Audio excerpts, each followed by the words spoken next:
রাজকুমারের প্রথম official poster তো গতকাল চলে এসেছে, আমরা সবাই জানি।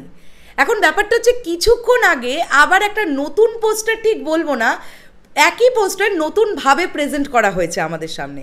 এবং আমি কেন জানি না, গতকালের থেকে আজকের যে কালার গ্রেডিংটা দেওয়া হয়েছে, একটা ব্ল্যাক অ্যান্ড হোয়াইটের মধ্যে যে কালার টোনটা ফাইনালি এসেছে কিছুক্ষণ আগে যে পোস্টারটা দেওয়া হলো, সেটা আমার কাছে না একটু বেশি এফেক্টিভ বলে মনে হলো। কেন এতটা এফেক্টিভ বলে মনে হলো সেই বিষয়টা নিয়ে কথা হবে এই ভিডিওতে।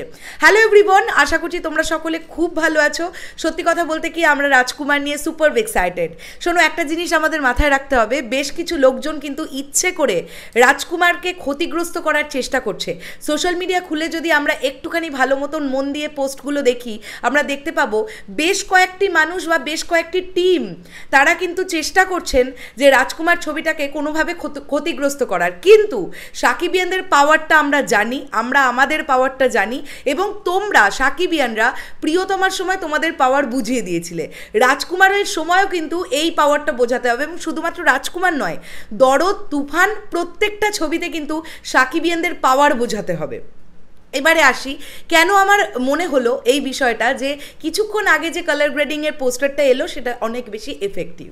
দেখো বন্ধুরা, আমরা জানি প্রথম থেকেই এটা আমরা শুনতে পাচ্ছি যে রাজকুমারের মেন গল্পটা হচ্ছে একজন তরুণের আমেরিকা যাওয়ার স্বপ্ন এবং তার সঙ্গে তার স্ট্রাগল, তার জার্নি। তার সঙ্গে সঙ্গে আমরা কিছুদিন আগে যেটা জানতে পেরেছি যে কিছু কুসংস্কারকেও ভাঙা হবে এই প্রজেক্টটার মাধ্যমে। অর্থাৎ কিছু কুসংস্কারাচ্ছন্ন মানুষ বা হয়তো কেউ কুসংস্কারাচ্ছন্ন মানুষ আছেন এই ছবিতে, কোনো একটি ক্যারেক্টার বা কয়েকটি ক্যারেক্টার যারা কুসংস্কারাচ্ছন্ন, সেই কুসংস্কারটাকে ভাঙারও কিন্তু একটা চেষ্টা হবে। গল্পের মোড় কিন্তু এই দিকেও ইঙ্গিত দেবে। এবার যেহেতু আমরা সবাই বুঝতে পারছি যে এই যে জার্নিটা, এই যে সাকিব ভাইয়া যাবেন, এই যে রাজকুমারের আমেরিকা যাওয়ার যে জার্নিটা, এটা নিশ্চয়ই খুব একটা স্মুথ জার্নি হবে না, খুব সহজ একটা জার্নি হবে না।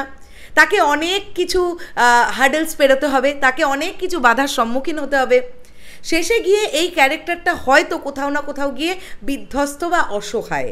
আর এইখান থেকেই আসছে কেন এই ব্ল্যাক অ্যান্ড হোয়াইট পোস্টারটা বেশি এফেক্টিভ।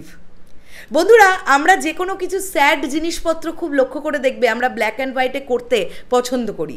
যদি আমরা ফেসিয়াল এক্সপ্রেশনটা সাকিব ভাইয়ার দেখি, গতকালের যে অফিসিয়াল পোস্টারটা এলো সেখানে আমরা দেখতে পাবো সাকিব ভাইয়ার চোখের কোনায় কিন্তু জল। সেক্ষেত্রে আমরা বুঝতে পারছি যে এই ক্যারেক্টারটা বেশ একটু কষ্টের মধ্যে আছে, অসহায়তার মধ্যে আছে, একটা বিধ্বস্ত পরিস্থিতিতে আছে।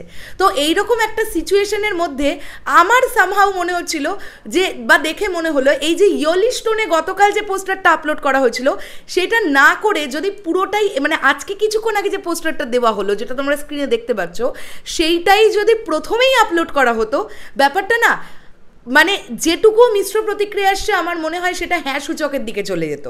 এটা আমার মনে হয়। আমার নিজেরও ব্যক্তিগতভাবে এই ব্ল্যাক অ্যান্ড হোয়াইট পোস্টারটা বেশি ভালো লেগেছে। এটার মধ্যে একটা ইউনিকনেস আছে, বেশ ইউনিকনেস আছে।